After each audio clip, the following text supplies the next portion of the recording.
ole Samuel zo din pu hian khove la hlar tak mai Christian lemun na bar zani samuruk panga Lalpa duhtak min awmpui ang che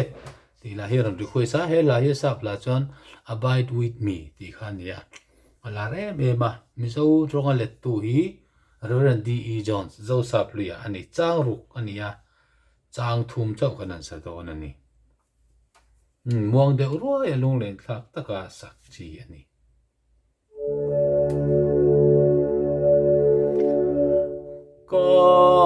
Lalpa duhtak min awmpui ang che kwa ating non min kalsan su ang che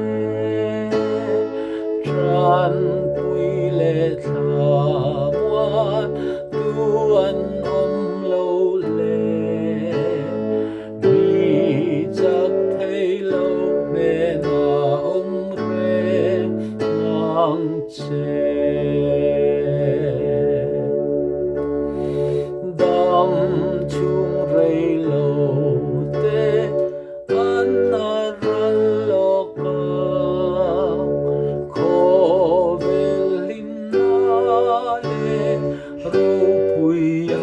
bo va mu thei zong zong hi a che ve ka dang lam thei lo nang min om pui a lal zong zong lal ha min lo kal su la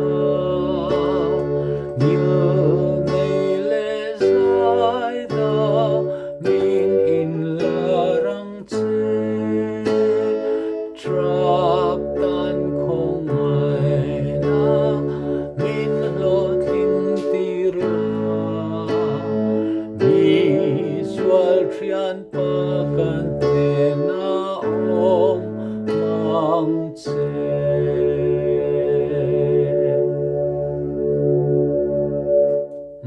ti khan tu tok phot mai la